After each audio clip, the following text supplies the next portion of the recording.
ఓ రోజు ఓ తమ్ముడు పెళ్లి కార్డు రఫ్గా రాసుకొని నా దగ్గరికి వచ్చాడు. తన పేరు తర్వాత తన డిగ్రీ MBA రాశాడు. ఆ తర్వాత తాను వివాహం చేసుకోబోయే అమ్మాయి, ఆ అమ్మాయి పేరు ప్రక్కన ఆ అమ్మాయి PG డిగ్రీ రాశాడు. నేను అన్నా, తమ్ముడా నీ పేరు ప్రక్కన ఇంత డిగ్రీ ఎందుకు రాశావు? చదువుకున్నా కదన్నా. మీ భార్య పేరు పక్కన ఎందుకు రాశావు? నా భార్య కూడా చదువుకుందన్నా.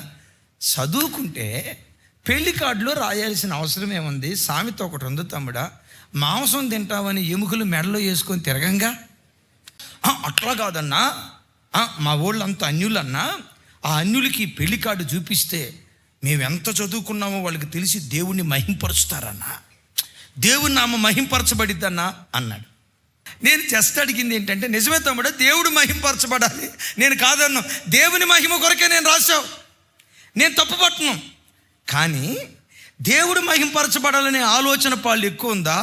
మేము ఇంత చదువుకున్నాం, ఎంత చదువుకున్న అమ్మాయి నాకు భార్యగా రాబోతుంది అని 10 మందికి తెలియాలనే ఆలోచన ఉందా? అబద్ధం ఆడకుండా చెప్పు అన్నాడు. 2 ఉన్నాయి అన్న అన్నాడు. 2 ఉన్నాయి తమ్ముడా, నేను కాదంట్లా. ఈ రెండిట్లో దేని పాళ్ళు ఎక్కువ అన్నాడు. మీ ముందు ఎట్టా అబద్ధం ఆడతానన్నా, 2వ దాని పాళ్ళే ఎక్కువ అన్నాడు. వద్దు తమ్ముడా, వద్దు తీసేయి.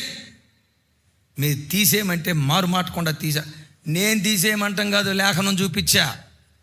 ఆ బిడ్డ తీసేశాడు. పెండ్లయింది. హైదరాబాద్ వచ్చేటప్పుడు అప్పులు పాలై అద్దింట్లో బ్రతుకుతూ వచ్చాడు. సేవకురాలికి మాకు తెలుసు. దేవుడు అంచెలంచెలుగా ఆశీర్వదించి ఈరోజు ఇదే హైదరాబాదులో 2 ఇళ్ళు, 1 ఫ్లాట్, 3 ఇళ్ళు దేవుడు ఆ బిడ్డకు అనుగ్రహించాడు. వాళ్ళ భార్యాభర్తలో సేవలో కుడి భుజాలుగా అకుల ప్రిస్కిలాలుగా దేవుని కొరకు బ్రతకటానికి దేవుడు కృప చూపించాడు. అమ్మా, మీ నాన్నగా చెప్తున్నా, మీ అన్నగా చెప్తున్నా, మీ కొడుకుగా చెప్తున్నా, దేవుడు మమ్మల్ని ఎంత ఆశీర్వదించిన నేల మట్టుకు తగ్గించుకోవటానికి ఇష్టపడతాం.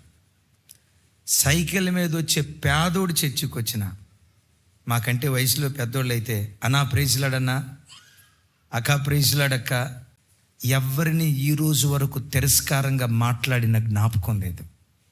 రోజు ప్రభుని అడిగేదే, దేవా దేనత్వం నేర్పయ్యా, తగ్గించుకునే గుణం నేర్పయ్యా.